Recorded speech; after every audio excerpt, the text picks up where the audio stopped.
Everyone, I'm Kate, and I'm here to teach you how to hide your Facebook profile from the public. Now, before you can hide your Facebook profile from the public, you have to first update your Facebook to the latest version, which is what I'm doing right now. I've updated my Facebook, and right now it's installing. After installing, I'm going to launch the app. Then, after updating our Facebook to the latest version, we launch the app, and then click on the profile icon.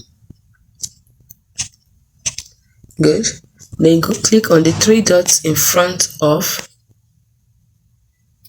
You click on the three dots in front of edit profile over here. Now when you do this, you scroll down, you will see lock profile. You click on lock profile and then you lock your profile.